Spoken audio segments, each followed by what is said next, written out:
现在是2022年，你很难设想一个没有互联网的世界，但在半个世纪前，它仍是人类关于未来的想象。1969年，互联网的诞生第一次颠覆人类发生连接的方式。1998年，搜索引擎的窗口第一次成为人类通往世界的入口。2016年，人工智能第一次击败我们当中最聪明的头脑。科技引爆的革命制造了人类历史中无数的第一次。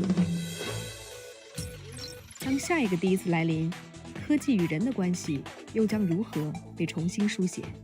人工智能的应用将在多大程度取代人类？元宇宙构筑的数字空间将会是怎样一个新世界？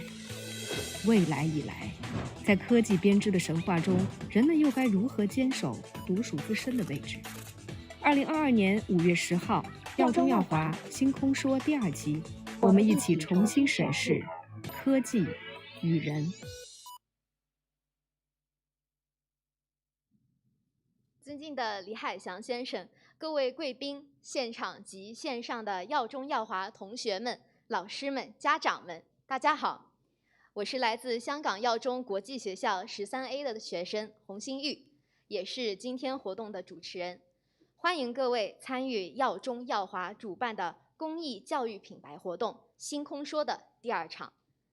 去年上海耀华林 This event began at YWIES Shanghai Lingang, and it's our great honor that this year the event is held in Hong Kong. I'm looking forward to Mr. Vic Lee's insights and thoughts.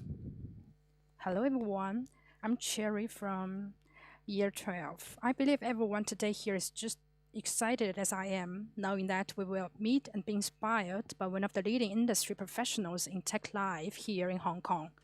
This is a really unique occasion to learn how we could live up to our school mission to align with science and technology. Our planned leadership series began last year at YWIES Shanghai Lingang, and this year the event is held in Hong Kong. I think you all know that today's theme is the future is at your doorstep, humans versus technology. We have this theme because we have noticed that the technology has changed our life rapidly and quickly and massively, especially when the concepts of metaverse start to emerge. The technology is shaking our world and changing our perception. In this case, as human beings who are using and creating the technology, how can we position us? And our generation, how can we live with technology better? And how can we achieve success and happiness at the same time together? To talk about it, I think Mr. Vic Lee is just the right person to talk about this topic.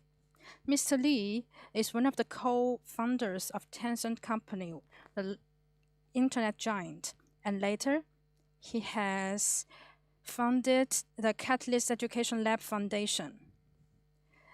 He's very experienced in different fields, and he is willing to share with us his insights and thoughts. We all know that at Youcheng Yuhua, we always try to learn beyond our classroom through interacting with others and exchange ideas. Today's event is just about that. The future is at your doorstep, humans versus technology, where we will be joined by Mr. Vic Lee, co-founder of global tech company Tencent, who left the company after a 12-year stint and founded Catalyst Education Lab, a non-profit transforming education through facilitating professional development. Ms. Lee has extensive experience working in multiple industries, including investment, education, and technology. He's awarded China Chief Information Officer in 2008 by CEO and CIO magazine.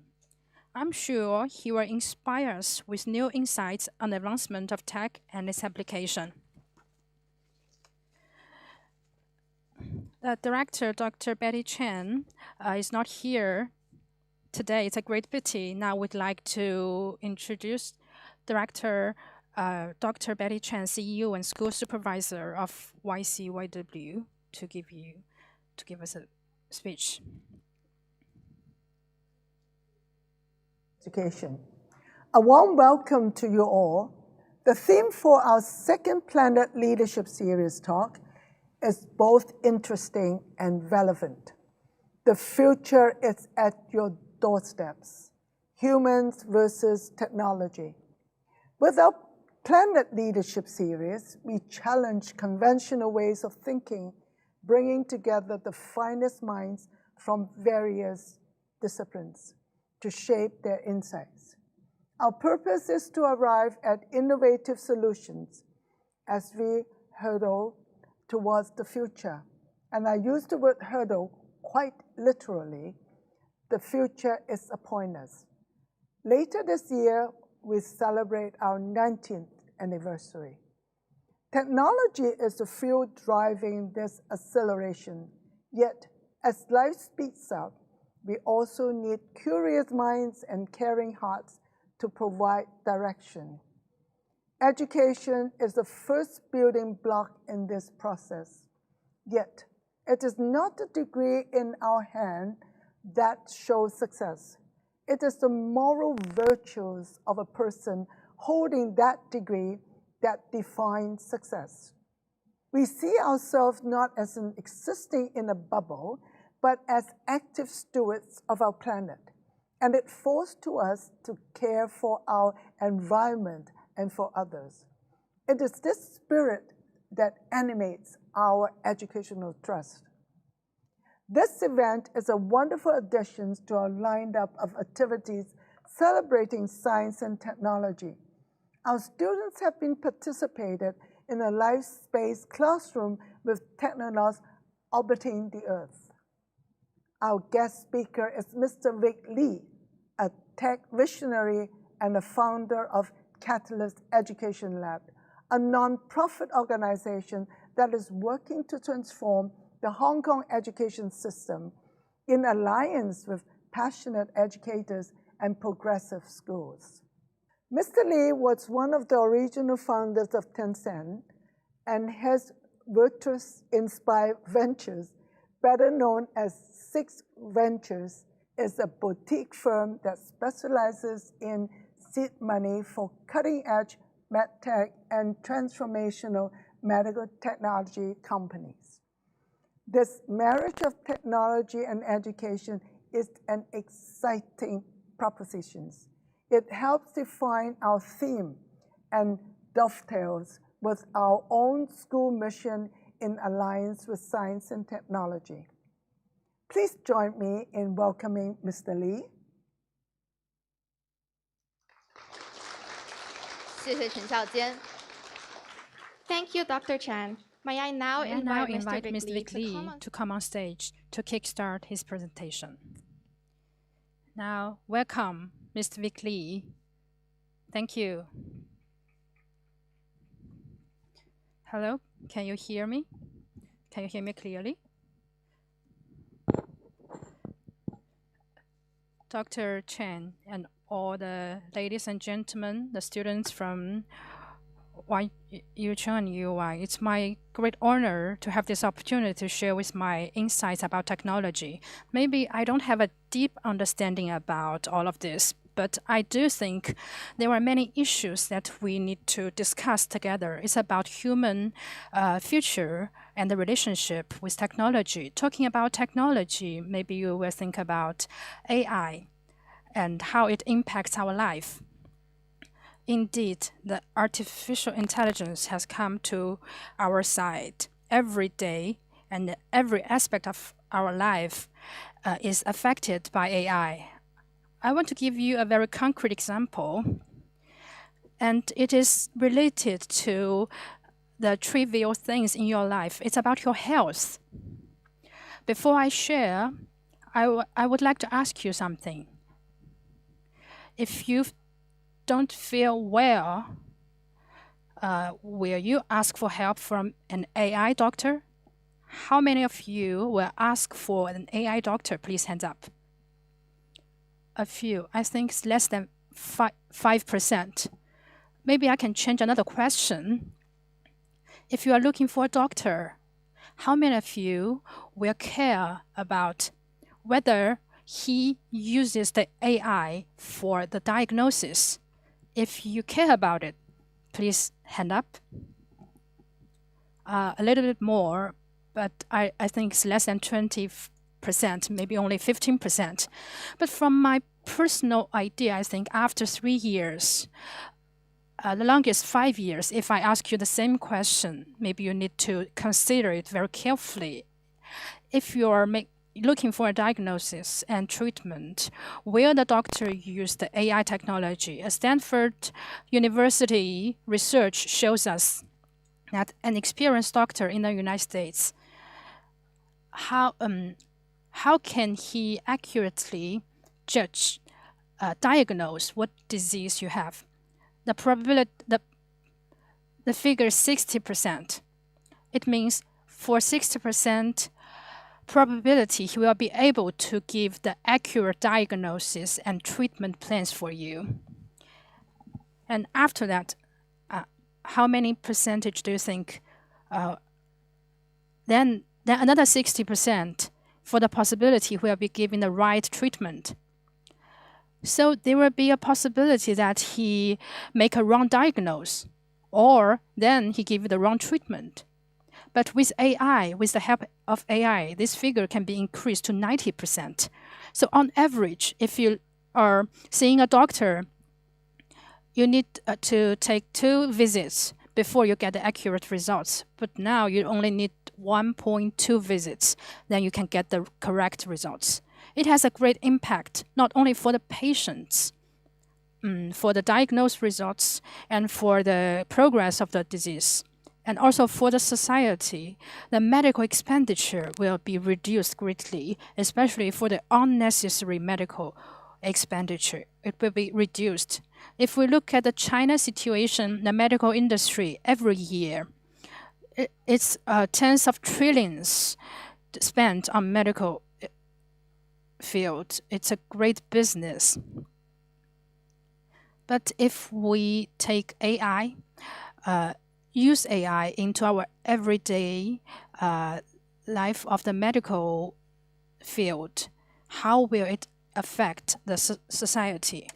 I think maybe the doctors will be the mostly affected, because in their mind, maybe they will think, as a hospital, as a doctor, they will think like this way: I spend so much time to study how I can serve the patients better. And when the patient come here, I will see more patients. There will be experience and cases. It will be a cycle. But when we have the AI, after 10 years of experience, maybe the experienced doctor will be just as the same capable as a fresh graduate.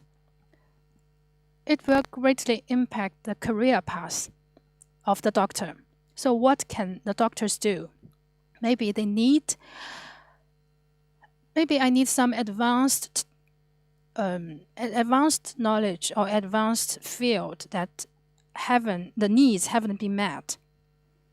Maybe some new diseases. How can we treat the new diseases, the new treatment method?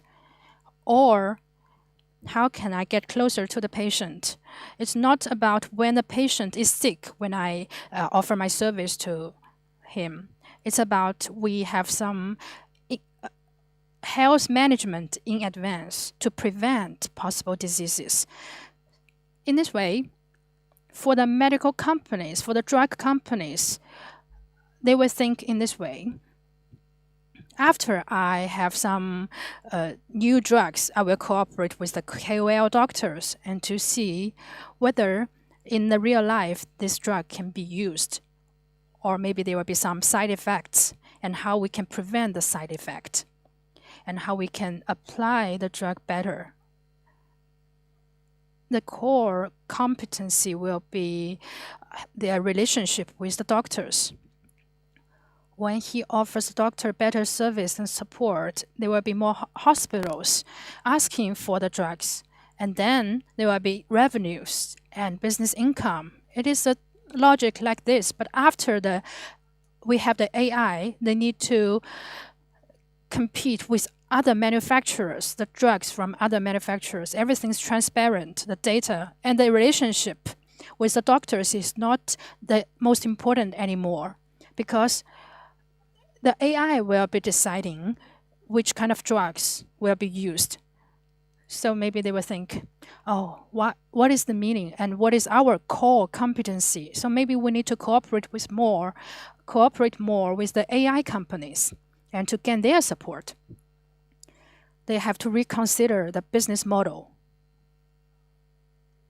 So for insurance companies, the core competency for them before will be the professional ability to judge what kind of treatment is the most effective to treat a certain disease or the most cost-effective, because they can design an insurance product that is the most competitive and to attract more consumers, and they will study a lot of this. But now with AI, they will think in this way. Well, the insurance company, our insurance company, and the other insurance companies, we are all using AI. Everything is the same, no difference. So how can I design something special? Maybe it needs to communicate with the consumers more and to save costs, to think about all the disease and all the insurance thing. So the small progress in AI will have a great impact on the whole world, on the whole ecology. So as we know, the AI has entered every aspect of our life, not only the medical field. The McKinsey has investigated a long time ago. They say some of the jobs will be replaced by AI in 2030. I heard from your teachers that they read the report and they searched how much impact it would be having on the teaching position. Will it be replaced? So it is not only like this. Every day our life is impacted by AI. 50% of the job is to serve others. Maybe you need the 50% of the people to be at your service. But now the robots are at your service. In your life, your life needs to be empowered by AI to be better. If you do not use AI, it's difficult for you to live. As you can imagine, if you don't have mobile phones, can you get a job? And when I was at your age, I didn't have a clue of what a mobile phone is. At that time, if I don't have a mobile phone, it will not affect how I live in the society. But let's look at today. When you are looking for a job, you say, I don't have a mobile phone, and when I'm off work, you will not contact me in any way. Then your employer will be unhappy. And the mobile phone can get you access to information, the latest information, and how the society is. If you don't have it in the society, you will be isolated and you will lack the competency. Also for AI, in the future, you will have many choices. You will need the AI to have the competency to live or to survive in this society. It's not a choice, actually. It's about which degree we need to handle this. And when you need, maybe someone say, I'm forced to use it. But more people are thinking, I need to be more competitive. So maybe they will do things in a very aggressive way.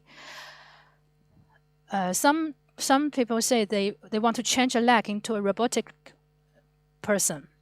And in the mind, maybe they want to have a chip in their brain. In the future, maybe this will happen. Another technological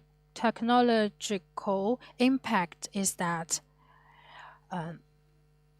in our generation, the current living status is a combination of offline and online status. I have a very good friend. He's a nice person. And he's low key, low profile, and very honest, humble. But online, he's completely a different person. He always makes jokes on me in the group chat. And he said, Vic, you have the most valuable and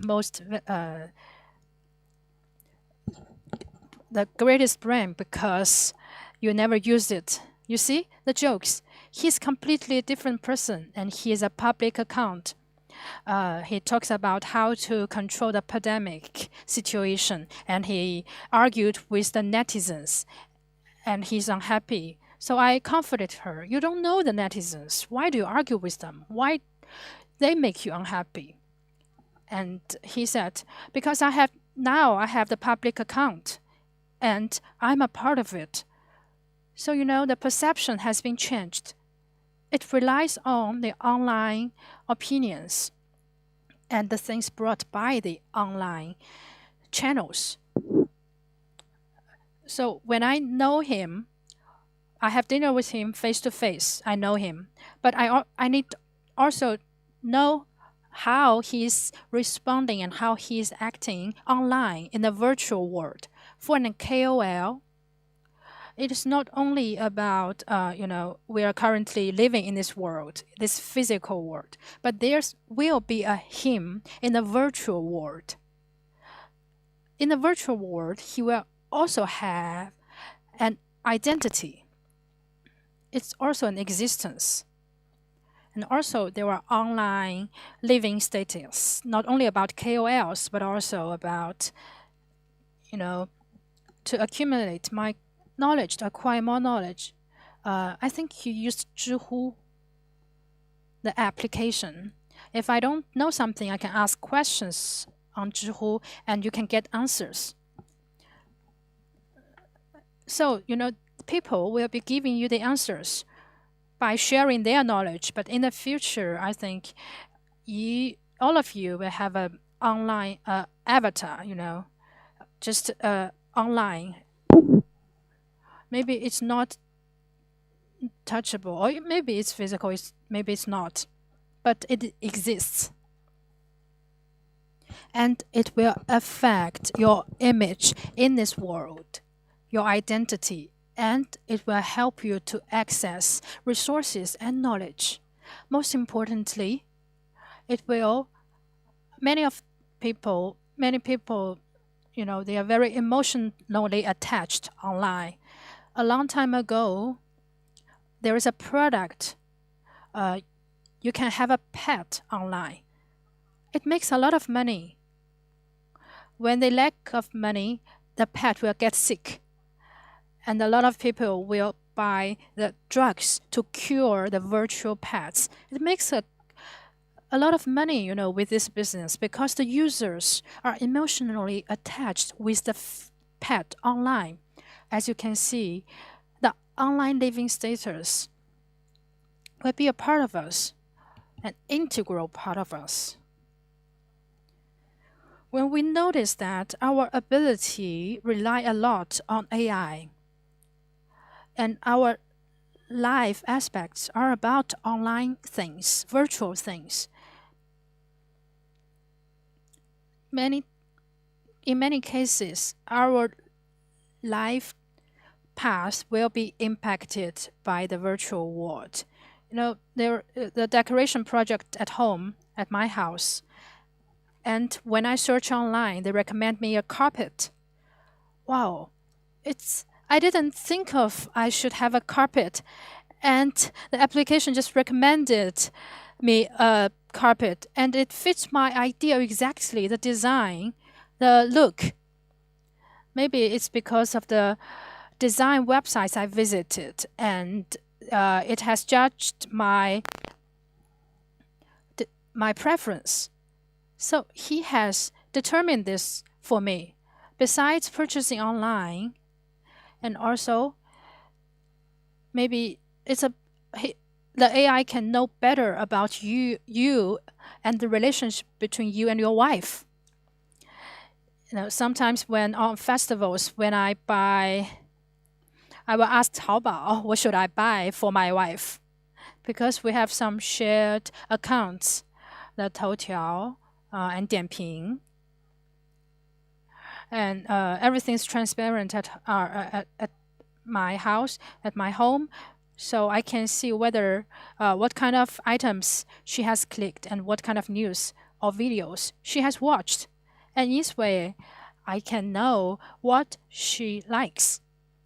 So the e-commerce, the Amazon, the Taobao, they have better analysis abilities than me. So when I need to choose a gift for my wife, I will ask the e-commerce websites. This is dangerous, you know.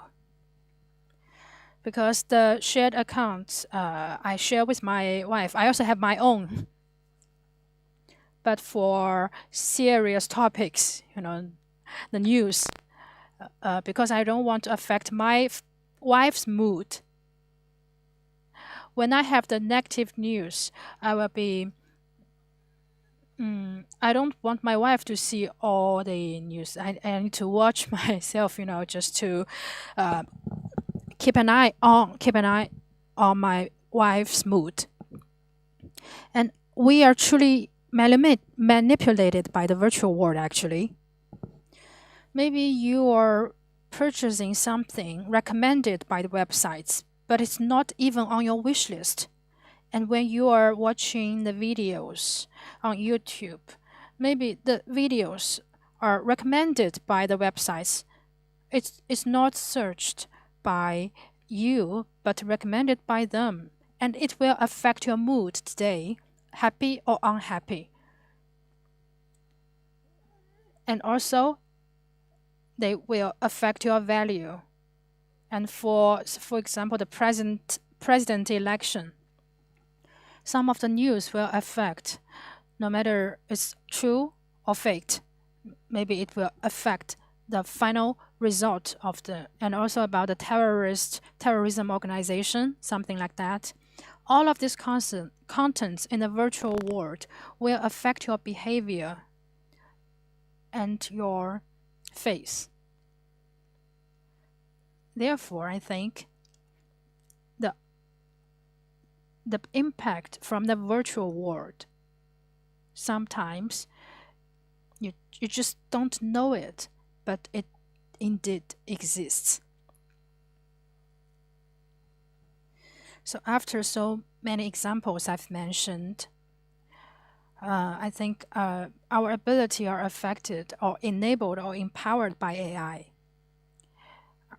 Currently, we live in this world and we are greatly affected by AI, including our emotional feelings and also our life path. It's affected by the algorithm. Maybe a little change of the algorithm will change your plans for your summer vacation. When we rely so much on technology, how the world is operated, the basic hypothesis will be changed. And here we have a term, the paradigm shift. Paradigm here means in some particular field, a common sense for a fundamental concept or framework on which basis the research will be carried out. If the paradigm changes, a lot of things will change correspondingly.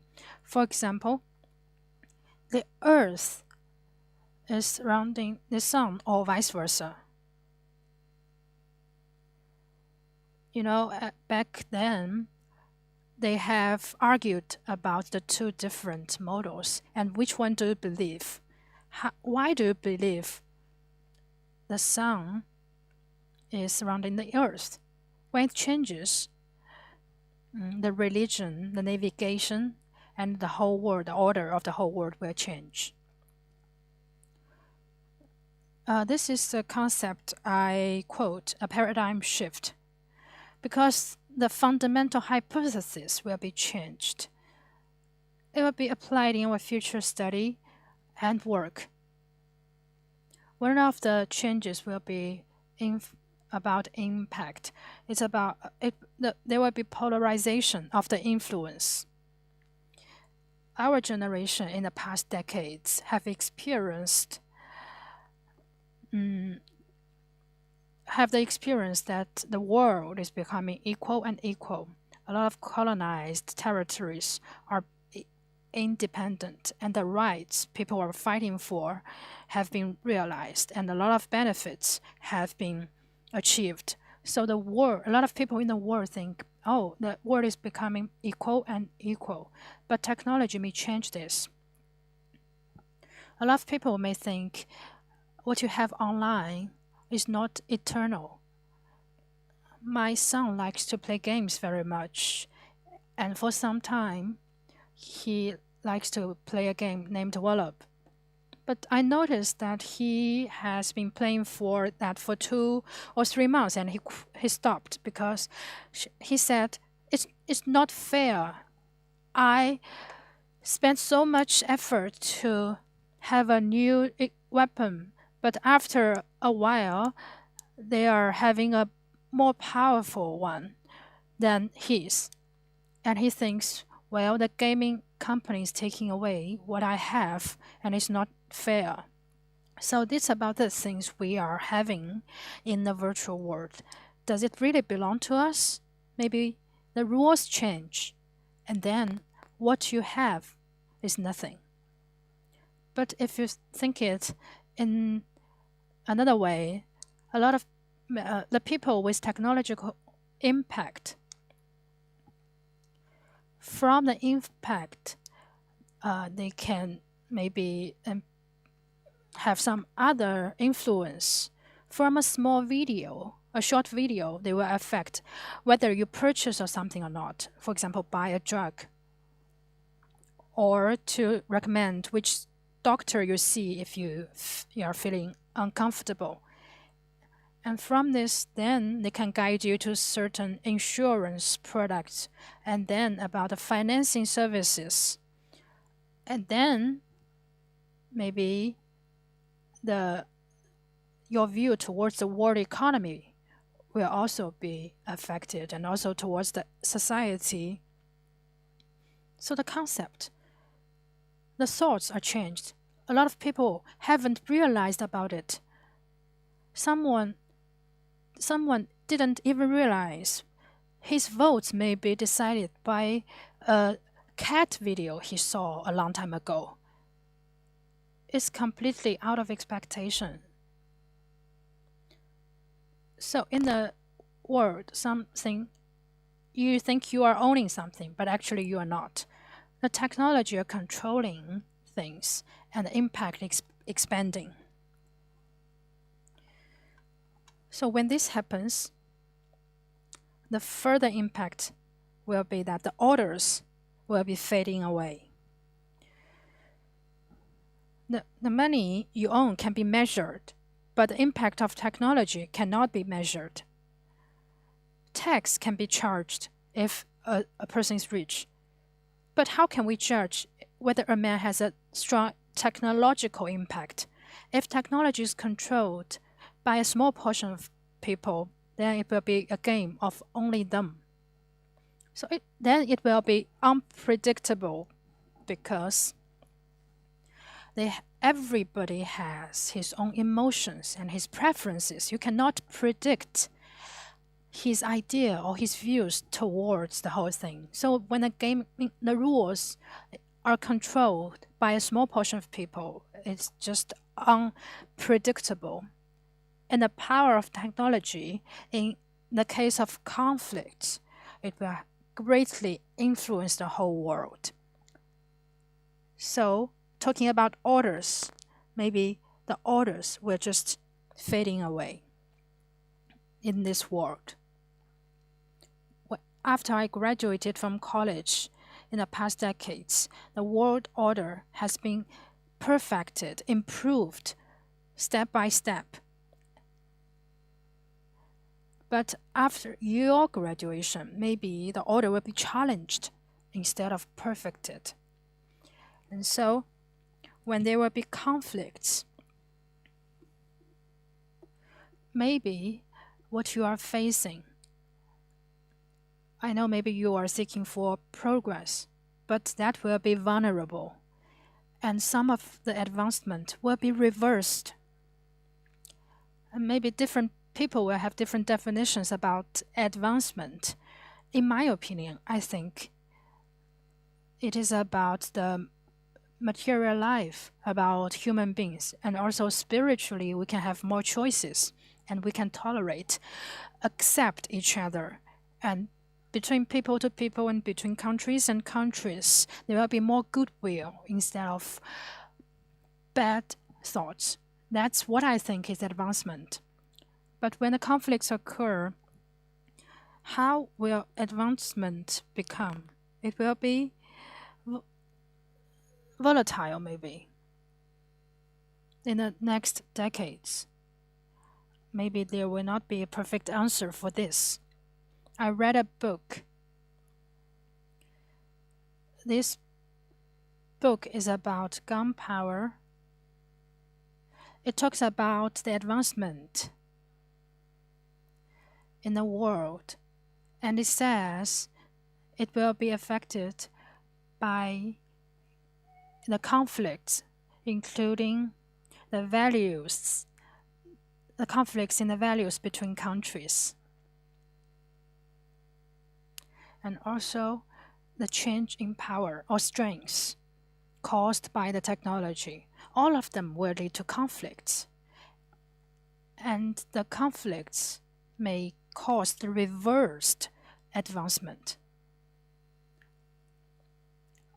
A lot of people think the human world will be getting more and more advancement in the future, but actually not. A lot of countries, they are not making progress, they're not making advancement. Maybe you are frustrated when you hear this. When I graduate from college, when I want to start my own business, but I may notice that there is a huge gap between me and the other peers. So very high and very low levels, the impact. When I have an idea, finally, and nobody will want to have the justice. There's no order. And then finally I have some achievement, and it will be changed completely all of a sudden. So how can we survive in the technology jungle? And I don't have an answer for this question. But I think maybe there are aspects we can think about. In this tech jungle, maybe we need to look at our cognitive ability, our behaviors, and our wills. And also the strengths we have, whether we can take the initiative to prepare for our future. I think one of the great important premises is that we need to know the complexity of the world. I often mention an example is about a business we have. You use the internet when you are born, but when I was born, there is not the case. So sometimes we think it's about music. We can put the music in the CD online. There are 10 songs in the CD, and I only like one of them. I don't want to spend 100 yuan for the whole CD, but I'd like to spend 10 yuan for one of the songs inside. So I put the songs online, and people will pay for the music online. So that's the most original mode for music online. Why people pay. But later, companies notice that, Chinese people, they don't like to pay for the music for themselves, but it's okay if they pay for the music for others. For example, in their blog, they want to buy a piece of song as the background music, or maybe they want to hear some song for when some others are calling him, for the mobile phone. So it's another business opportunity, the business model. It's not a great amount of money. It's a small business. So then the companies are thinking, So how can we make money? How can the CD companies make money? Later, they notice that because of the piracy, the CD companies are not making money. They are making money because of the variety shows and advertisement by the singers. So now here comes the issue. How can we make the singers popular? Then they think, well, maybe we can have a music online media to have the rankings. And from the rankings, we can have popular singers. Also, we can have some competitions for the singers to make them popular. And then for now, music media. And later they noticed, well, it's difficult to have the monopoly of all the potential singers because there are so many singers. So what should we do? Even though when you have an IP and you can have the people, there are so many other choices in the world. So the music listeners, they have so many choices. They don't know how to choose from so different music. So according to this, maybe the companies now, they are recommending the music based on different scenarios. So talking about the music, what I want to say is that when you enter the online music field, you're just thinking, oh, it's about the encoding of the music, the technology, and you are starting a business. But later, as the world changes, there are a lot of different things, different scenarios you need to know, and you need to know the customer demands in these different scenarios. And you need to come up with the business models, which are the upper streams and lower stream companies for your business. If you want to live and survive in this industry, how can you have the comprehensive ability? I don't think there's a perfect person for this. So how can we adapt to all the changes and survive in the world? One of the important things that we have a mindset that we need. We need to look at the things as a whole, and we need to avoid our blind spot, our individual blind spot. So it means we need to have an open-minded mindset. And more importantly, we should have a higher level of thinking method. We need to reflect on our cognitive approaches. Is there any weaknesses? How we can know our perception and our cognition is enough or not. So about the cognitive ability, we need to have a mindset to look at the whole thing and to have a higher level thinking approach. And the second thing is about our behaviors, our ability to take action. At my age, I know exactly about my body. Maybe I drink and then I don't feel well. I know very well about my physical condition. But the young people, they may not know it well enough. So they may rely a lot on a virtual world, maybe the doctors or the organs. Do we know them better? Maybe some of the organs need to be exercised to function well, and sometimes we need to even replace them. We need to have this kind of mindset to reflect what kind of abilities we are having. And also, after the abilities we have and after the ability to take actions, one thing is important is that we need to have the will to take the action. And it depends on our view towards the world. So the happiness, where does it come from? When we have the difficulties in the future, I think there will be many difficulties in the future and setbacks. So how can we become stronger after the setbacks? It depends on whether we can embrace changes, whether we are enjoying the whole process. And secondly, I think it's important, happiness needs to come from your control over the thing. And it comes from freedom. And freedom comes from self-reflection. We need to reflect on how much happiness we are having relies on the virtual world. When we rely on something and suddenly we don't have it, what other choice we have? We need to reflect on these issues and questions and the choices we have.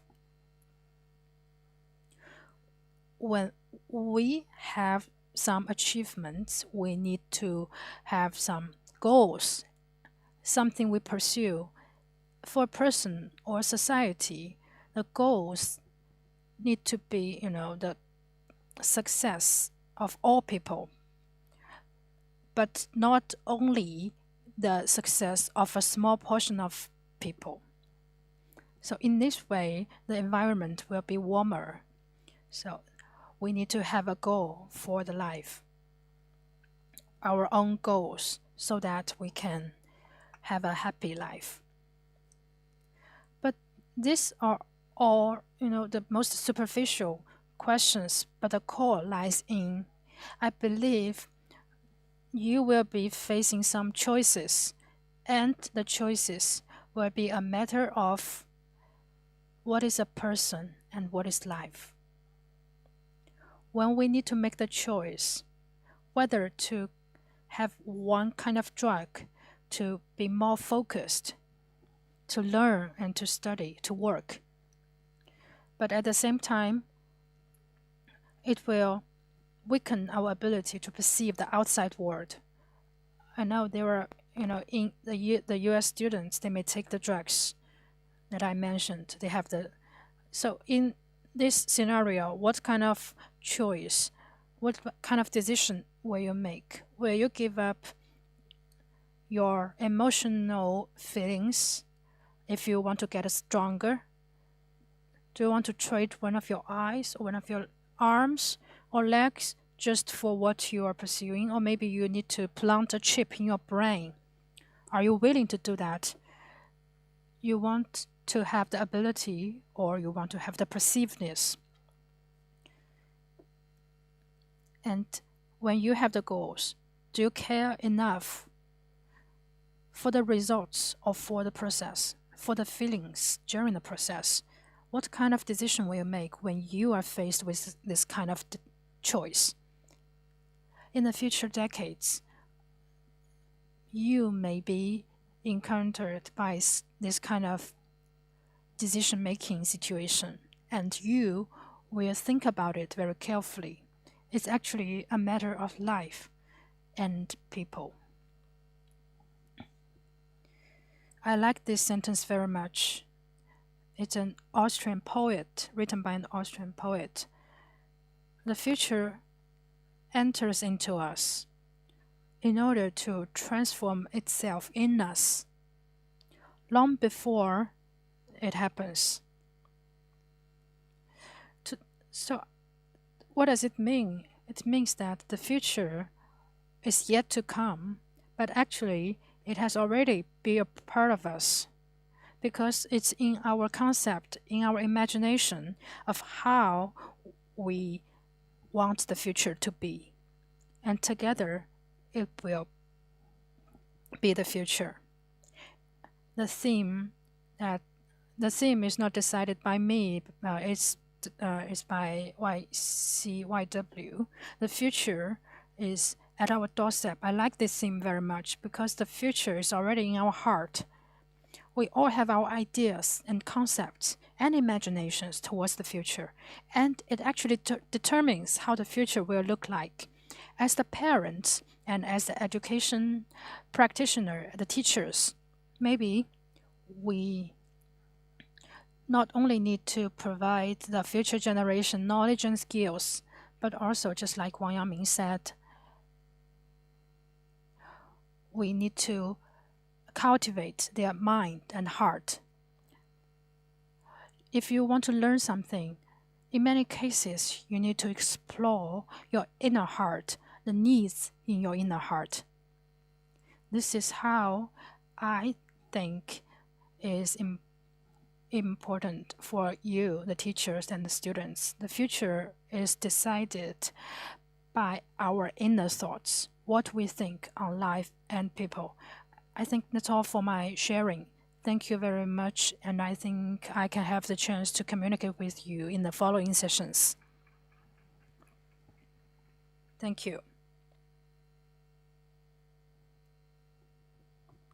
Thank you very much, Mr. Vic Lee, for the insights and also the future, the expectations towards the future. Now we will have the roundtable discussion, and we can have some discussions based on the speech you made. Thank you, Mr. Lee, for insight for sharing. Ms. Jared Demi, Education Tech Coordinator for Yu Chengyawa, will be joining our roundtable discussion. Let's welcome.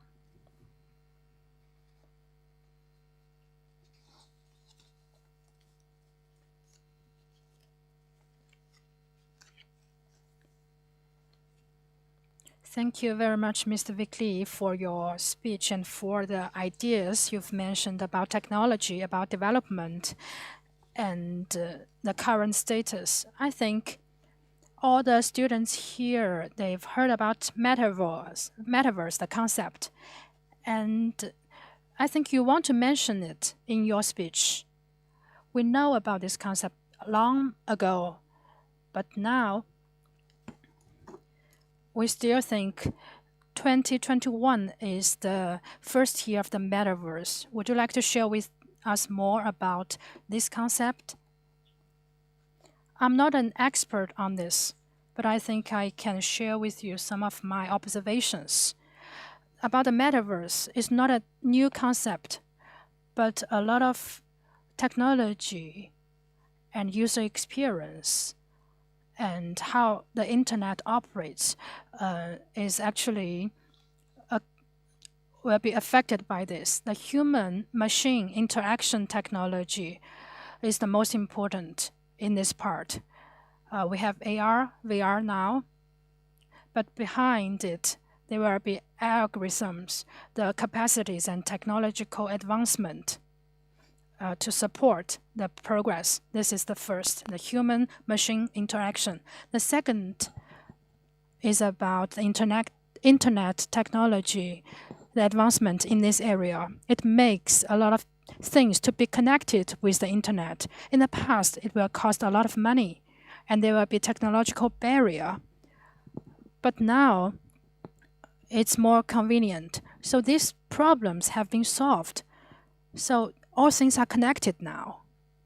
And third point is that a very interesting change is that people are, as the internet users, are feeling that the inequality online is an issue. So now there will be decentralized solution for the virtual world. So that in the virtual world, because of the decentralization, as a common sense, people don't want the virtual world to be controlled by a small portion of people. But with the concept of decentralization, people think, oh, maybe I can rely on this. So this is people's inner feelings and inner expectation towards the internet world. But actually, it's very difficult to implement this concept. For example, the United States, they don't admit Bitcoin, actually. There were a lot of disputes and controversial issues. So there will be a lot of challenges in terms of this. But I think this is a great vision that we should fight for.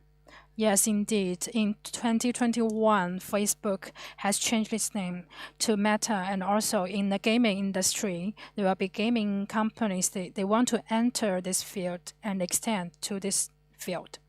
So, Cherry, do you have any other questions?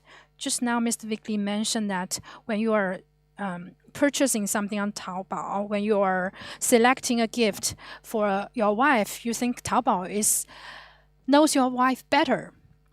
So, from your experience, when we notice that if we say something a lot of times just besides our mobile phone, and then the application will recommend what you think. So in this way, how do you think privacy in this way? If you want to have absolute privacy, maybe you should say goodbye to technology. If you want the convenience, you need to let the technology know about you better.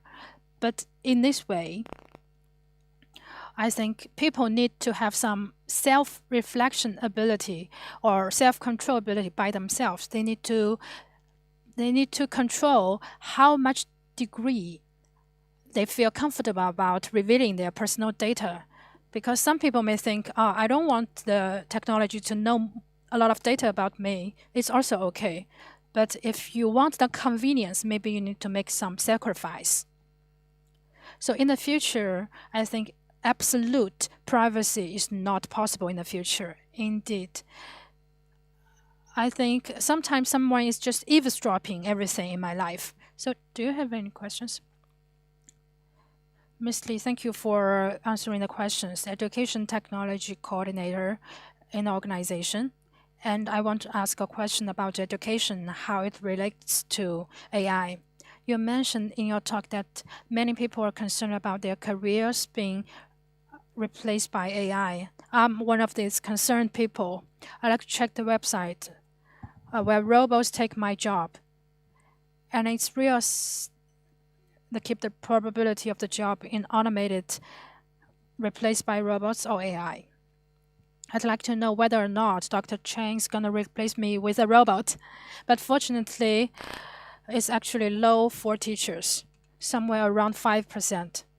However, I do have an explanation here. I'd like to know your opinion whether or not where there will be a future that students will be taught by AI or robots or supposed to real human beings.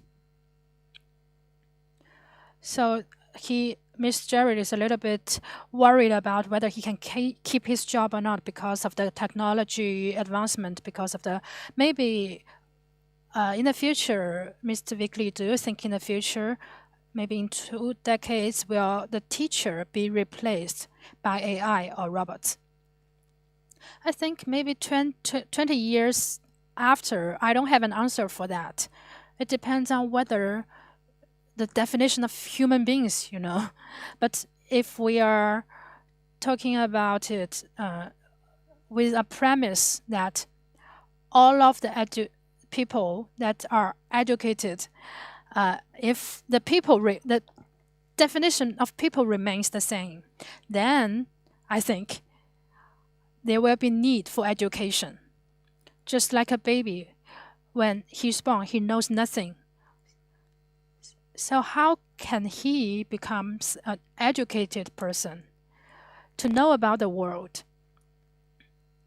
to get more skills and knowledge, and to know more what he really needs? This process is about education. And such education should be taught in a physical school or online. But maybe online, maybe it's more effective, but the fundamental things are the same. For example, how I talk to others, how I communicate to others, what is my feelings, what kind of thing can it motivate me, and what is my life purpose. All of this need to be educated and guided by adults. But in the future, it's not about only one thing. Maybe it's about mutual exploration together by the adults and the students. Maybe the school only creates an environment for the young people, for them to explore and to try different experiences, different roles, and to analyze different possibilities. I think there will be a need for such environment for those babies to grow up into a decent person. But if you say maybe they're clones, or before they can move freely, they already have the chips or download the knowledge already. Maybe that's another scenario, that's a completely different thing. We don't know. This is just about sacrifice, the privacy thing, the convenience, and AI, the development of AI, the roles of AI, we just don't know for sure. But we don't think teachers will be replaced. I believe there will be some questions from the audience present here. So how about the questions? If you have, you can just raise your hand and we will give you the microphone so that you can ask the question to Mr. Vic Lee. We will now open up the questions. You can raise your hand and ask the questions to Mr. Vic Lee. We will give you the microphone, both the students present here and online.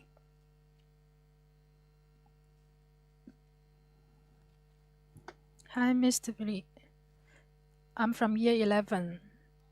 I want to know metaverse will be integrated into our life and the token will be utilized.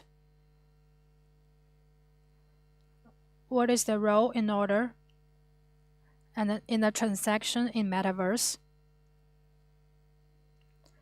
It's about the metaverse question, but it's more detailed. It's about the NFT, the non-fungible tokens. The students may want to know the rules of transaction in the metaverse. Do we have a basic idea about how these NFTs will be traded? And if we want to start a new life, do we have a second life?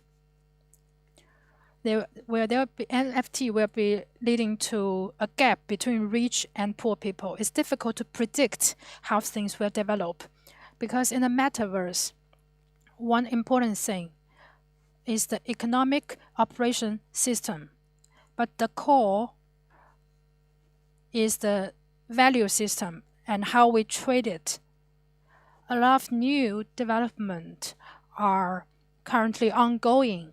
So how we can trade, there are just some fundamental rules and a lot of people are trying to figure it out. And there are NFT platforms. But now the greatest challenge is that in the metaverse, how will it affect our actual life and what is the meaning of it? If you don't explore the meaning, it will be difficult if you want to attract people, a lot of people, a massive people to join this thing. Maybe just a few people will find it very attractive at the beginning and they will join. But how can you attract the rest of people on a massive scale? As an ordinary person, maybe we don't need to use it every day. So if we don't need it, we don't need to trade it at all. So it's too early to talk about all of it. But it's just about, emergence of new ideas. A lot of companies, they're trying different ways, different approaches. But one thing we need to bear in mind is that these companies, if you want to start a new company, most of people, they don't work for public benefits. They want to make money. But maybe these companies, they are trying to find a long-term profitable business model.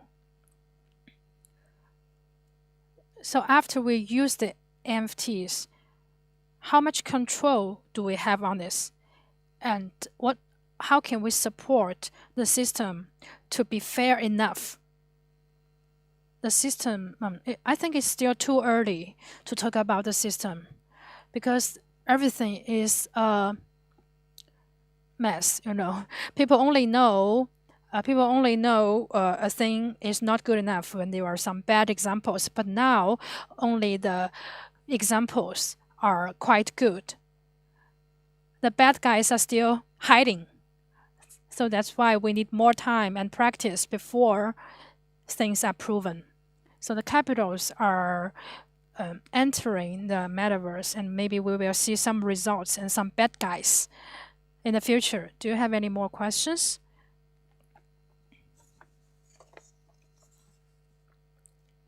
Mr. Vic Lee.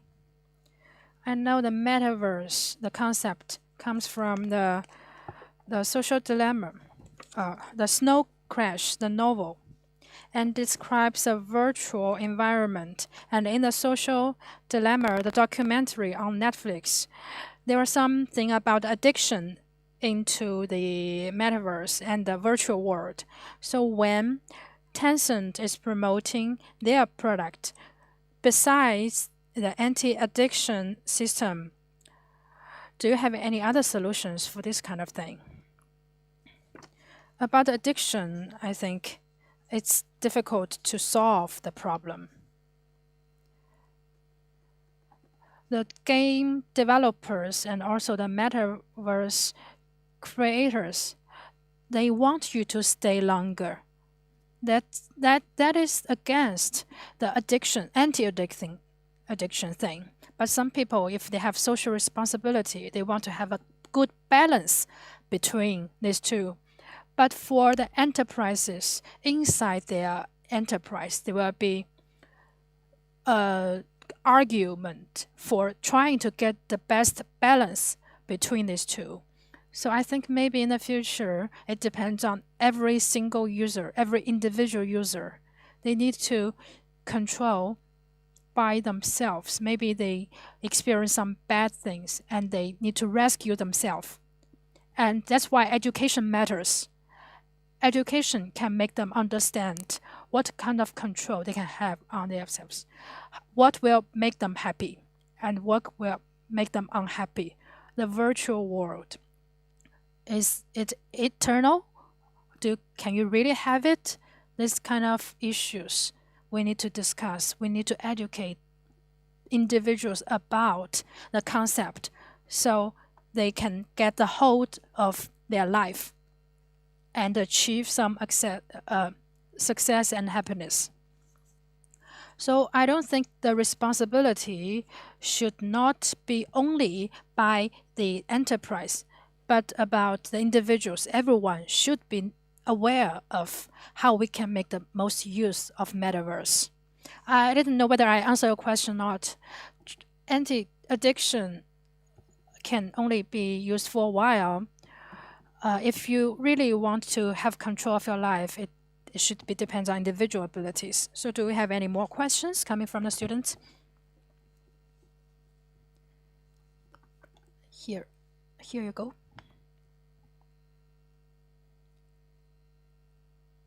I'm Johnson from year 8. In your talk, you spoke about how AI and doctors are diagnosing diseases. In the current development of AI, what types of tasks are AI superior and inferior to human doctors? I think this question is about Ms. Jarrett's question. It's not about education, but also about the medical field. What kind of tasks are AI superior or inferior than human beings? There are a lot of examples that AI won't forget things. It's the advantage. The example I mentioned, the doctors cannot do better than AI because there are a lot of rules about diagnosis. But the AI don't forget. The AI can remember them very well. There are maybe several thousand of symptoms and diseases, and the combinations adds up to like several million. So human doctors cannot remember them all, but the AI can remember them all and can keep it consistent all the time. It won't be affected by sleep or food or something like that. So we need the storage or algorithm. If algorithm and storage is needed in a particular field, then AI will be superior. But what will be inferior for AI? It's about exploration. Or we can say AI cannot ask the right question. What kind of question should be the world solve? The machine do not have conscious by itself. So it doesn't know what it needs, what kind of questions should be solved. So what should be learned? That is the question. And the AI and the machine cannot decide this. So that's why AI should be guided by the people. So maybe after 30 years, maybe a person died and he said, I want to have my will to be existing in this world, and I will upload my will, my mind, into a robot, and then the robot will continue to live in this world. That's another topic. It's difficult to predict, you know. It feels like the science fiction film we have seen. The robots, they learn to love, and they have emotions, and they have their own ideas. And maybe at that time, we need to redefine people. What is people? It is a deep question. So do we have any other questions? We have a student up there. I think there is a student up there putting his hand up. Just like you mentioned, we have a question. The technology has solved the questions or problems from the past. But do you think what kind of issues do you think is restricted by current technological level but will be solved in the future? There are so many for this. For example, a lot of people are thinking about whether we can stay immortal.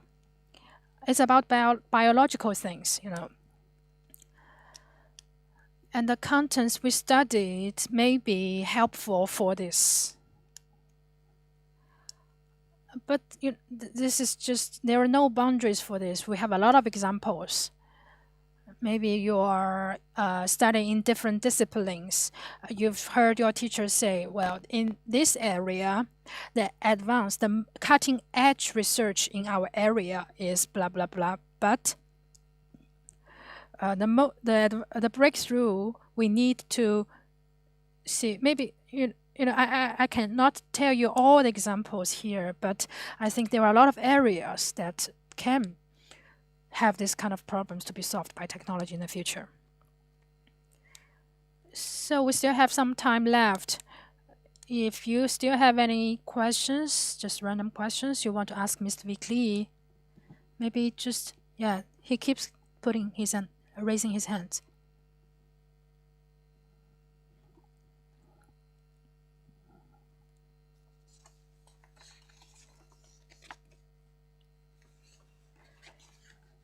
I'm a little bit nervous. What I want to ask is that about the future development. I don't want to talk about now. It's about future development.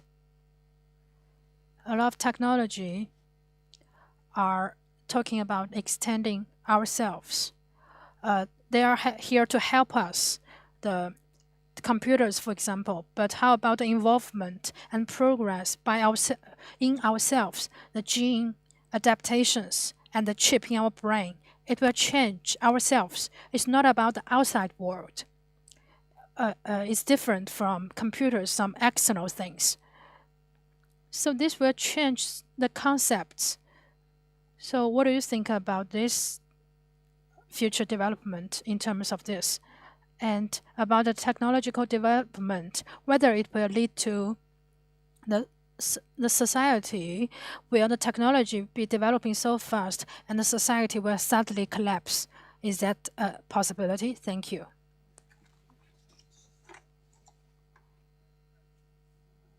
The greatest challenge is that the advancement of technology will make people a lot of choices, and such choices will change their concept and value, and it will lead to conflicts. To be specific, just now we mentioned the examples. The drugs. For the drugs I take, I can handle the tasks well, but I may not be able to control my emotions with the drug. but will I choose it or not? Some people may think, well, I cannot sacrifice my emotional feelings. But some other people think, no, I need to achieve this goal. I have this mission. I want to have stronger power. So there will be conflicts. In this case, they will, just contradict with each other. And then there will be problems occurred in the society. When you have the drug, you replace the organs, you plant the chips. All of them may cause potential social issues. But when you plant a chip, you can have better mathematical abilities, right? So how should we choose between them? We can just solve one aspect of the problem you have with the technology. But it's okay, I think. But during the process, if you give up some other things, for example, the emotional things, the emotional perception abilities, then it will affect the definition, again, the definition of a people, how we can feel the pain of others, how we can feel the joy of the process,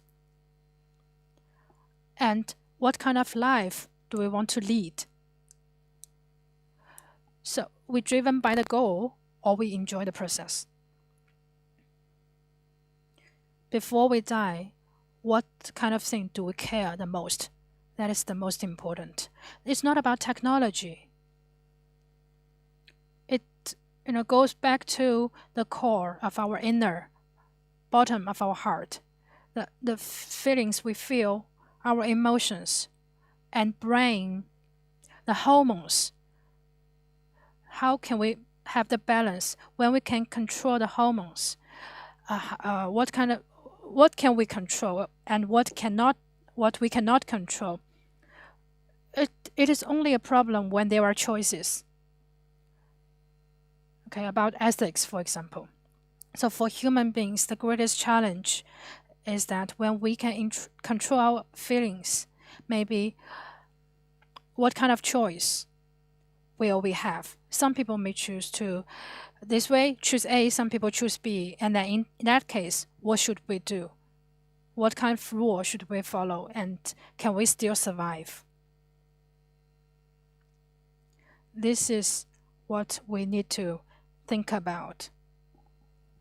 Do we still tolerate, or do we still accept that kind of living status? Maybe at that time, we need to think, those people should be eliminated. And these are some burdens, we need to get rid of them. Maybe some people will think that way. So I think the challenge will be in this for the future. Maybe 30 or 50 years later, we need to make this kind of choice in life. It's true between the technology and humans. We will be facing some challenges and some dilemma.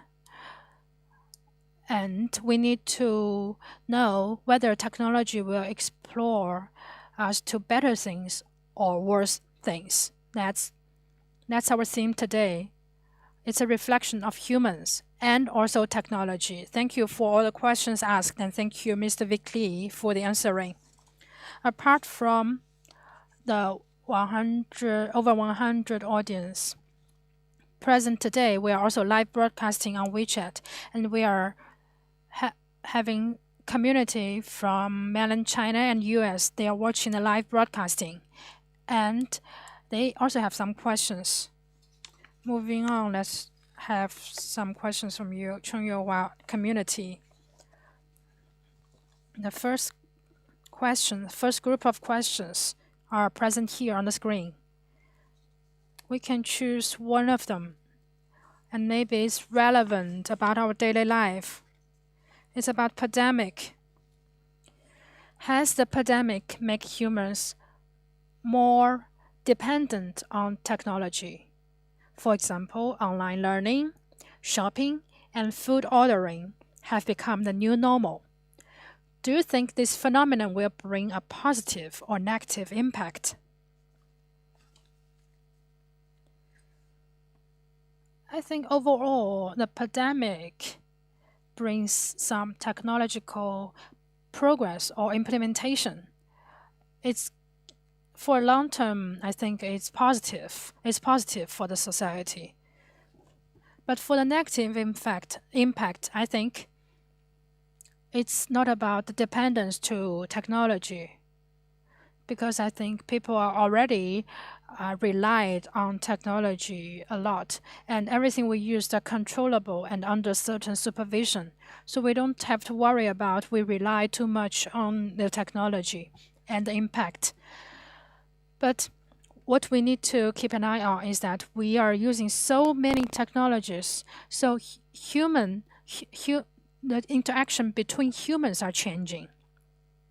We need to, in the past, we need to solve some problem face to face, but now we don't need to do that. So the relationship between humans may be changed after the pandemic. When we want to do something, we may need to rely on something, you know, the bonding between people or mutual trust between people and emotional attachment between different individuals. But in the future, maybe people will rely on interests in a more rational way. So the bricks and contract of the society will be changing. The relationship, the bonding may be changed into another form. So this should be the things that we consider. With so much technology, the relationship between people are changing. So it's not about the dependence of technology, but the human relationship. Indeed, because you know, technology will help people to get closer or distant. So now we will have the next question coming. It's about the career path of your own. Can Mr. Lee at the left bottom, can Mr. Lee share the most difficult experience you have ever encountered at work? And how did you overcome the difficulty?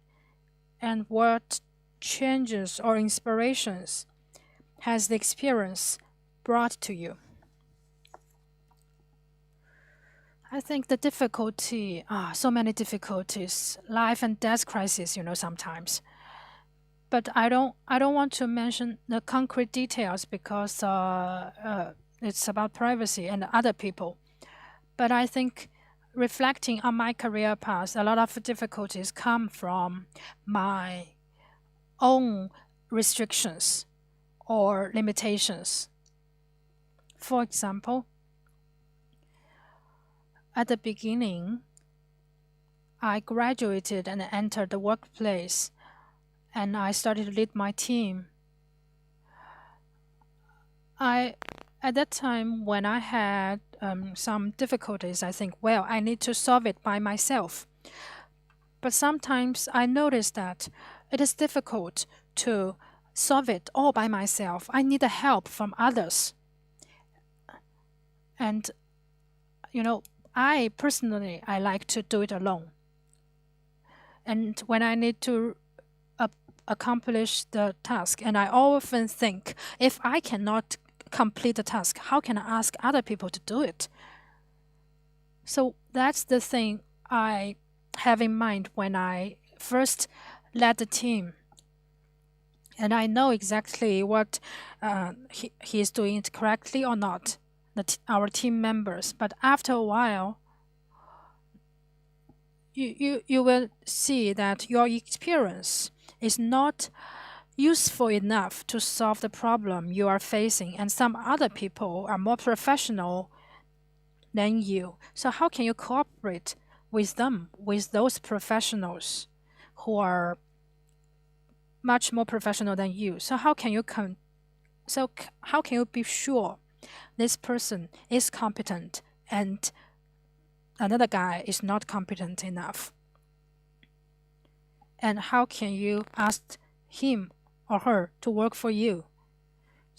About this, we need to think of some ways, but the most important is to break the cognitive limitations and restrictions of yourself. Maybe some prejudice or maybe some horizon.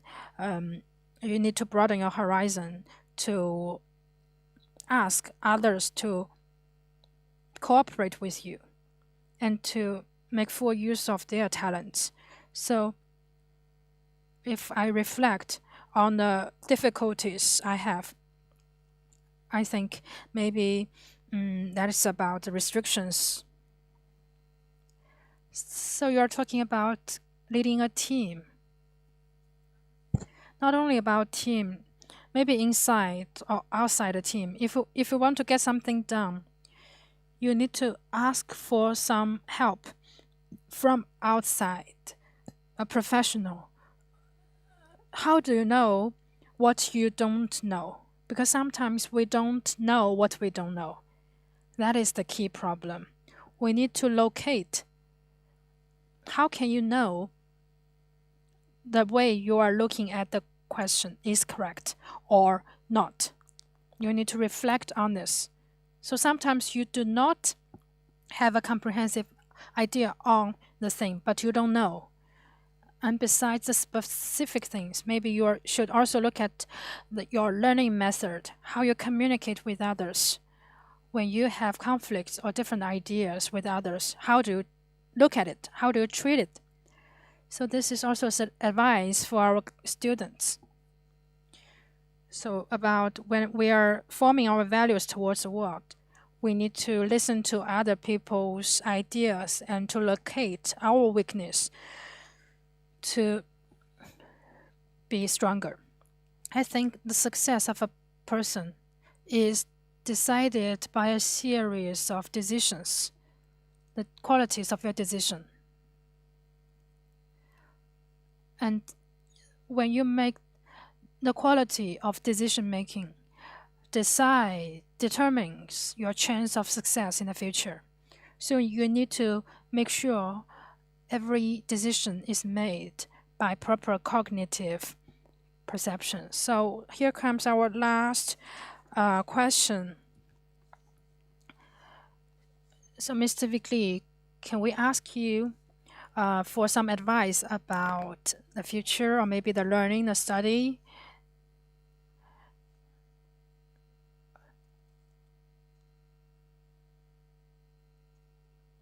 The right upper corner here, the question. There's a massive amount of information on the internet. So how can the students choose the sustainable and useful information they need? Do you have any advice or suggestions for the students to choose the right information they need, since there are so massive amount of information online? A lot of people are thinking, how can I distinguish between true and fake information? The next thing is about quality of information. Different people have different ways. I'll share with you my habit. For me, I believe in, a lot of people may have said it already, you can try to cheat or deceive a person for a very long time, or all of them. You cannot deceive all the people for a very long time. It inspires me that we need to locate some trustworthy information, because based on our observations, we can make sure, or we can determine some of the resources are tested to be true. Actually, we can see some of the media or some of the platforms, they are sharing the information in a very serious way. So this kind of information source should be a standard should be the anchor of your information source. And another way is that about the public account, WeChat public account. Maybe they will share the latest information, and maybe you get all the information from this account always. But there will be true or false things from this public account. In this way, maybe you need to make your own judgment whether it is true or false.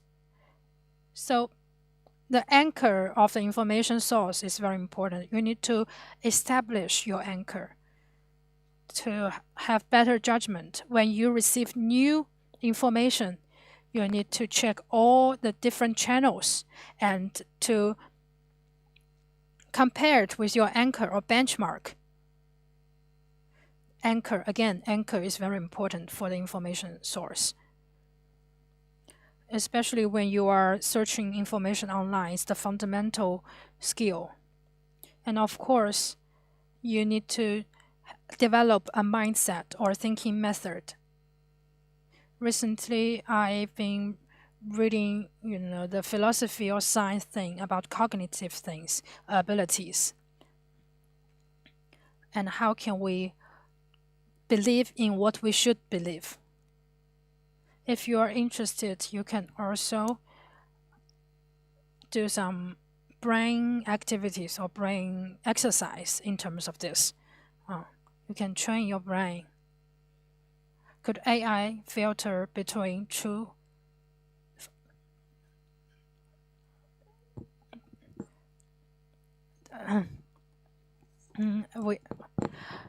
we need to translate this question. Can AI help us to filter the information between true and false information? To some degree, I think AI can help us. At least it can be a tool. But most people, they don't just have maybe 10,000 or several thousand servers to control the algorithm. So you need to rely on a third party. And then, is the third party reliable? Or the information source is comprehensive or not? Maybe it's correct information, but not comprehensive enough. So AI can help, but just to some degree. And we need to check who is behind the AI. 当然, absolutely, thank you. So now, it's a question from me. I'm at year 12. I'm thinking about the major, and the year 13 students are entering the society, finishing their college entrance examination. Do you have any suggestion for us who are about to graduate? Because we know you are taking different roles in your career path. So do you have any ideas? Or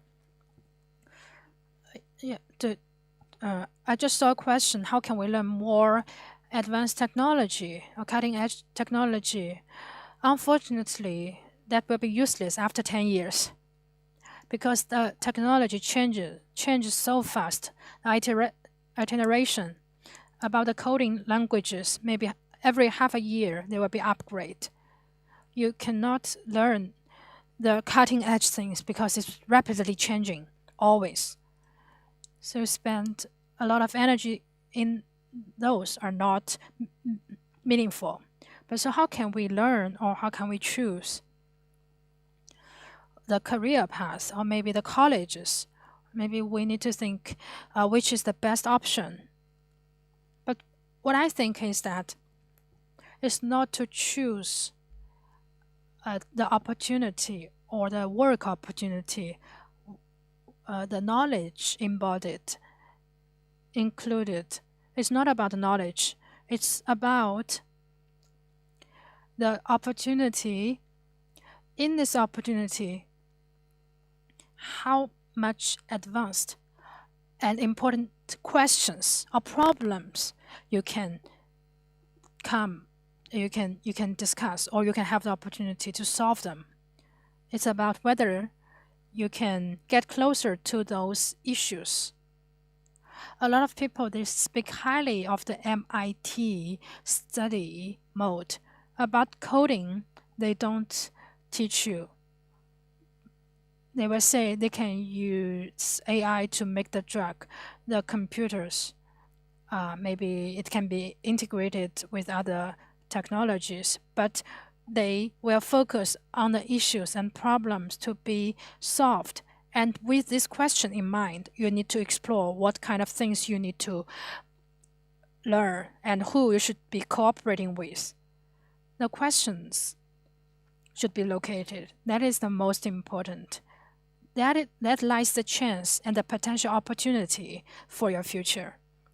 And when you are faced with this kind of choice, or you can find the area that you have the passion for. And then you find the right place, the right resources, and the right people to make it solved. So now I think it's not about solving problems, it's about how we look at the questions. So many choices in current world. So the opportunity or the chance I mentioned before is very important. It guides us closer to the issue that we need to solve, and then it drives our learning. It's more meaningful. So to summarize, we should be open-minded or have the mindset about the changes in this world. And we need to get all the information, because when you focus on the question itself, you will be thinking whether it is related to something or something else. You should be sensitive to all of these questions. You should be look at it. This will be driver to find the opportunity or the chance that you can make a contribution to. If you are focusing on knowledge, then there's no dynamic things in it. So thank you, Mr. Vic Lee. Thank you for sharing with us with all the topics and have a reflection on technology versus human beings. And also thanks from our students online. Thank you very much.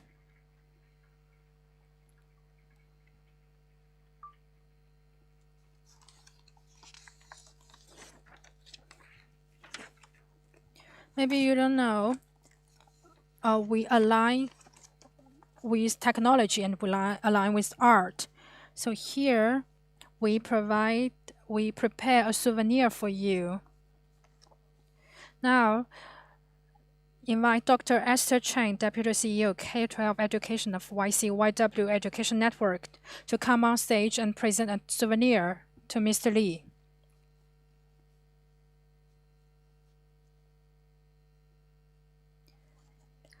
This is a very special piece of artwork named Chasing Futures Created. It's created by Jonathan Lau, our 2020 student graduate. This artwork combines the new and the old of Hong Kong. The digitally manipulated images show this unique view of fading traditions and contemporary trends. And there is the fragrant Pao He flower and its busy inhabitants. And could I please ask you to take a group photo? Thank you.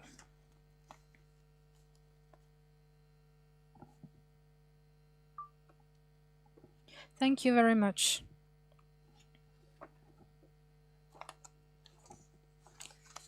Thank you very much. Please be seated.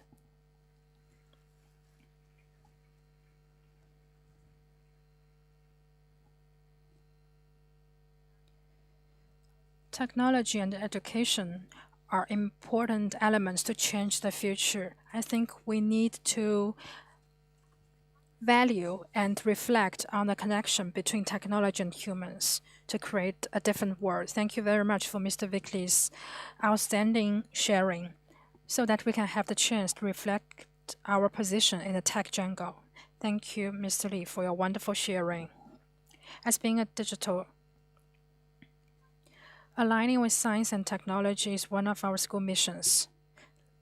This is inspiring and thought-provoking lecture from Mr. Vic Lee on how to position ourselves in a digital-oriented world, and giving us the opportunity to ponder on the impact of the radical paradigm shift. I believe each of us is excited about this topic. Thank you very much to joining this event. And I hope you enjoy this Planet Leadership Series. I believe every one of you are inspired from today's lecture, and you can scan the QR code today on the screen for the follow-up and also the video replay of today's event. You can scan the QR code. Thank you everyone for joining this event. Please visit our Planet Leadership Series webpage and our WeChat account for the event recap and playback. Looking forward to seeing you at our next Planet Leadership Series. Bye.